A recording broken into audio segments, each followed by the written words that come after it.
San Diego, California. November 1962. There is a pawn shop on a street 3 blocks from the naval base that has been there since before the war and will probably be there after the next one. It is not a sad place, exactly. But it is an honest one. It does not pretend that the objects on its shelves arrived there through happy circumstances. The guitars and the watches and the cameras and the rings came from somewhere specific, from a moment in a specific person's life when something else mattered more than the object did, and the shop holds them without judgment and prices them without sentiment, and that is a kind of honesty that not everyone can stand to be in the presence of.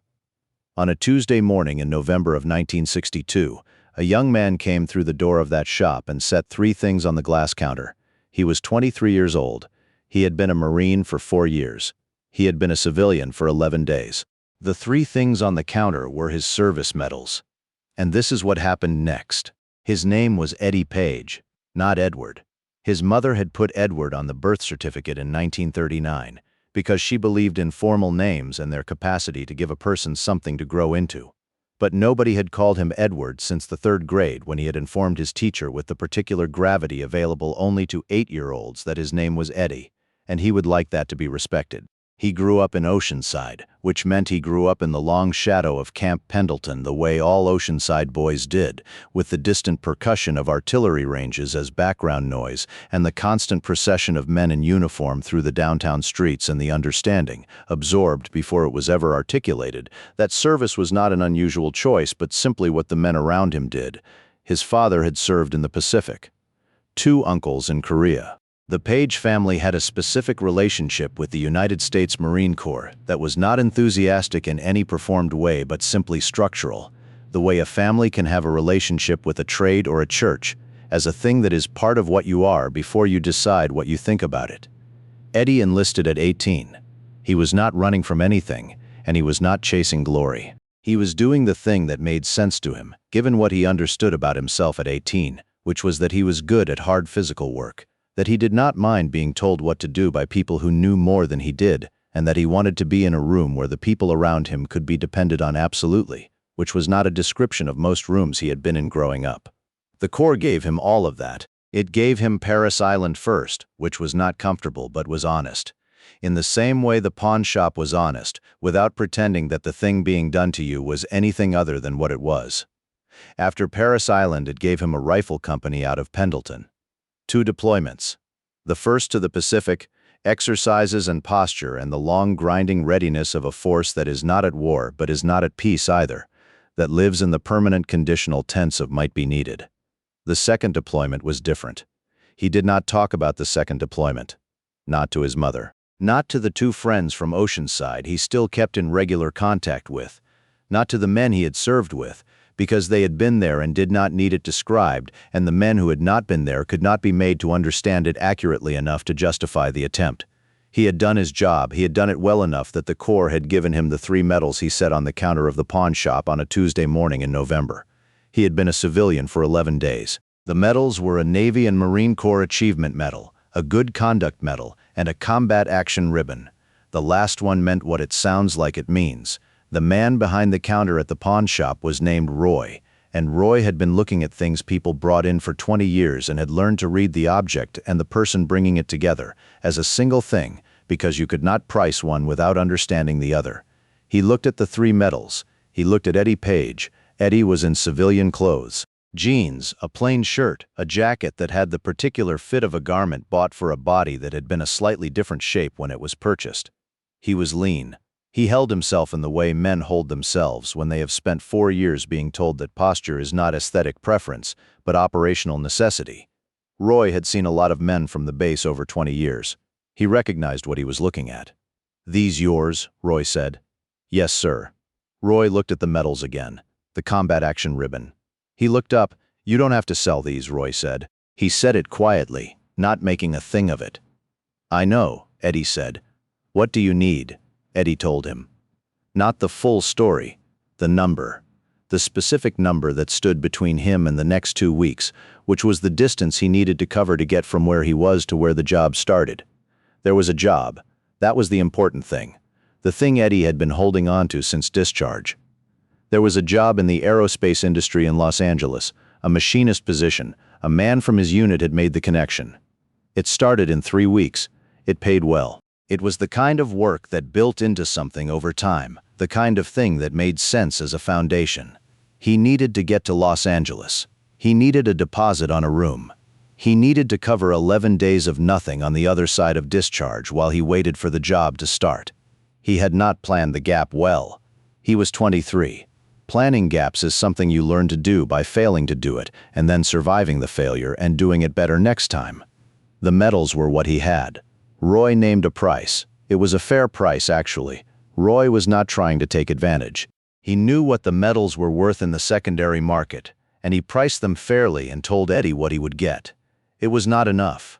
It was close, but it was not the number Eddie had said. Eddie looked at the medals on the counter. He was calculating the gap. How to close it. Whether there was something he had missed. The bell above the door went. The man who came in was not looking for anything specific. You could tell from the way he moved, not the focused movement of a man with a list. The open, unhurried attention of a man who likes a certain kind of room and is content to be in it without a particular agenda. He was tall. He had the kind of face that took a moment to place when you were not expecting it, because the context was wrong, because faces like that belonged on large, flat surfaces in dark rooms, and here he was in a pawn shop in San Diego on a Tuesday morning, looking at a rack of used guitars with apparent genuine interest. He looked at the guitars. He looked at the camera case on the upper shelf. His eyes moved along the glass counter and stopped. He came to the counter. He looked at the 3 medals lying there between Eddie and Roy. He did not say anything for a moment. His eyes went to the combat action ribbon.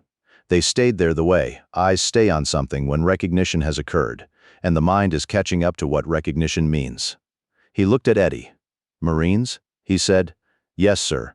Just out. 11 days. The man nodded slowly.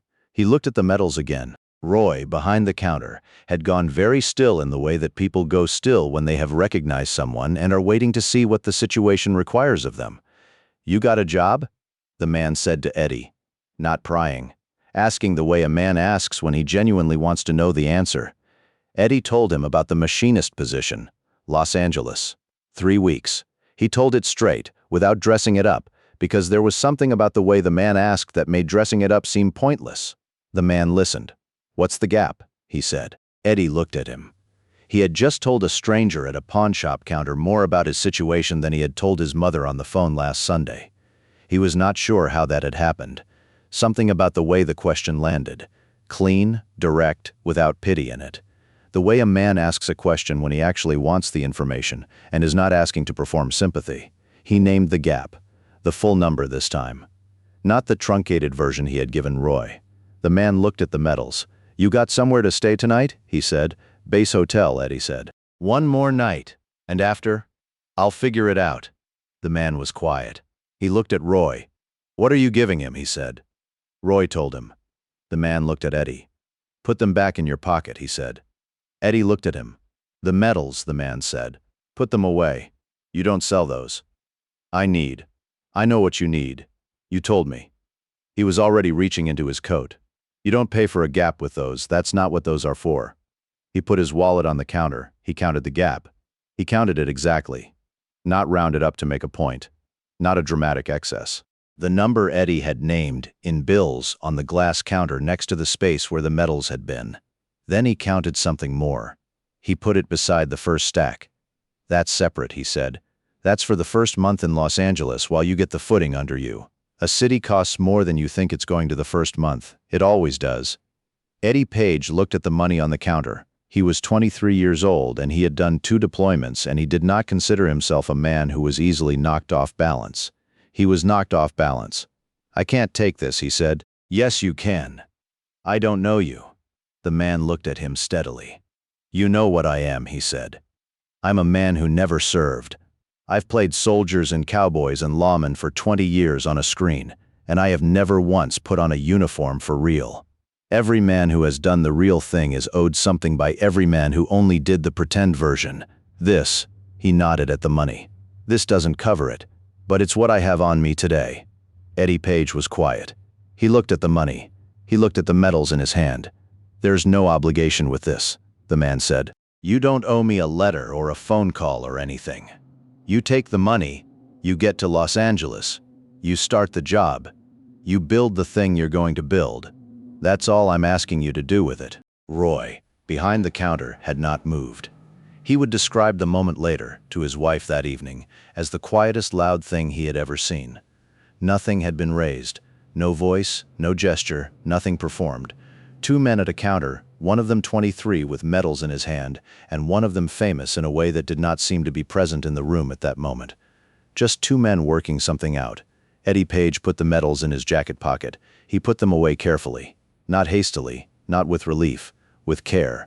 The way you put away something you have decided is not for sale. He picked up the money. He did not count it. That would have been wrong, and he knew it. He put out his hand. The man shook it. "What's your name?" Eddie said. The man smiled. It was a real smile, not a performance of one. "Ask Roy," he said. He nodded at the man behind the counter. "He's been trying not to say it for the last 5 minutes." Roy laughed. He could not help it. It came out of him like something under pressure. "John Wayne," Roy said. "To the ceiling, mostly." "Lord." The man touched the brim of his hat. He walked back up the aisle past the guitars and the cameras and the rings and the watches and all the things that had arrived there through their various hard circumstances. He went out. The bell went quiet. Roy put both hands flat on the glass counter and looked at where the medals had been. Eddie Page stood at the counter with money in his hand and medals in his pocket, and the particular feeling of a man who has been shown something about the world that he is going to spend a long time thinking about. "Was that really?" he started. "Yes," Roy said. "Huh?" Eddie said. They stood there a moment. "You want a cup of coffee?" Roy said. "I've got a pot in the back." "Yes," Eddie said. "I think I do." He made it to Los Angeles. He got there on a Thursday, found the room the following morning, signed the lease and paid the deposit and the first month from what was in his hand, and still had money left, which was the point, which was what a city costs more than you think the first month, and always does means when a man who has been to more cities than you accounts for it in advance. He started the machinist job on the date it was supposed to start.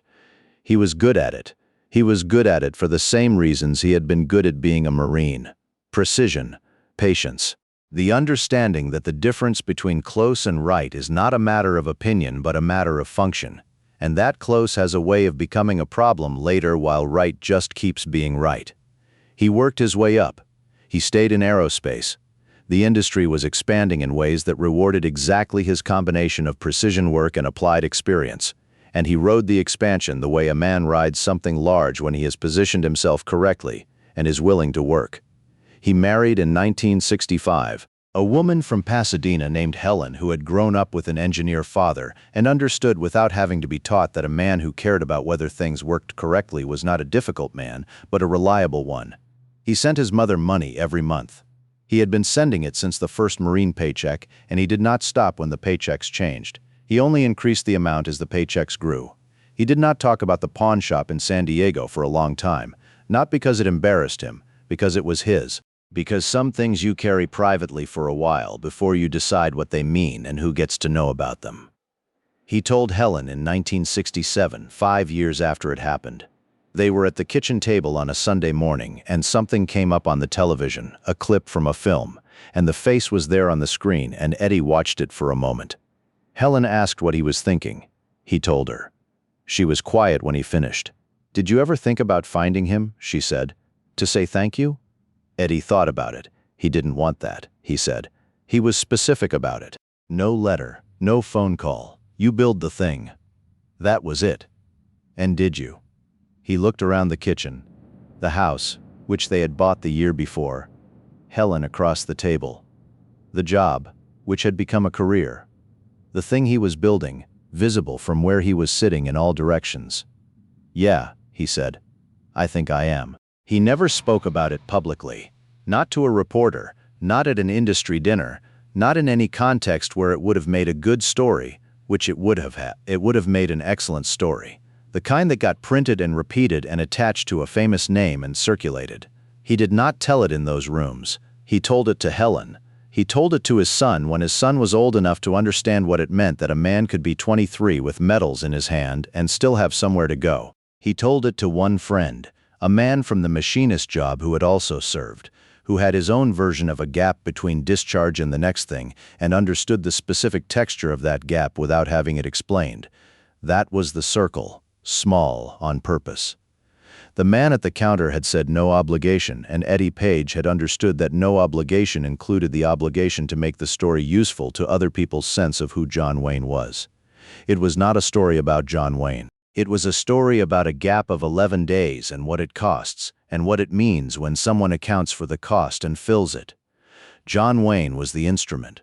The point was the gap. The pawn shop is still there. Roy retired in 1979, and his son took it over, and his son's daughter runs it now. The face of the shop has changed, the sign, the window display, the inventory mix. But the bones of it are the same cinder block building they always were, and the function is the same, and the honesty is the same. Roy told the story once to his son in 1980. He told it as a thing he had witnessed and wanted to pass on accurately, not as an anecdote but as a document. His son wrote it down. The granddaughter has the paper. It lives in the drawer behind the counter, not framed. Not posted, just there, the way a thing is there when it belongs somewhere specific, and that is where it stays. Eddie Page retired from aerospace in 1997. He was 58 years old. He had spent 35 years in the industry and had outlasted the expansion and the contraction and the expansion again, and the specific anxiety of a field that depends on political will and national priority, and had learned to do good work regardless of which phase it was in. Because good work is not contingent on the phase. At the retirement dinner, his colleagues gave him a shadow box. It was a custom thing, made by a man in Pasadena who did this kind of work for veterans and industry men when they crossed certain thresholds.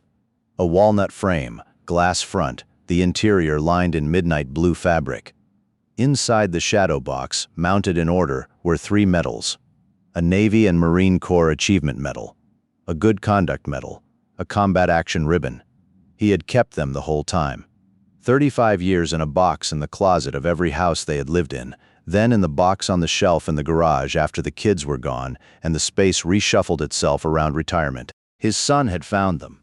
His son had taken them to the man in Pasadena without telling Eddie, and had them mounted, and had the shadow box made, and had passed it to Helen, who had passed it to the dinner committee, and there it was on the table when Eddie sat down. He looked at it for a long time without saying anything. His son was watching him. "You kept them," his son said. "He told me to put them in my pocket," Eddie said. "I kept them there." His son did not know what that meant exactly, and Eddie did not explain it, and that was fine. The shadow box was on the table, and the medals were in it, and that was the explanation. He hung it in the front room when he got home. It is there now. 3 medals on a glass counter, 11 days between one life and the next.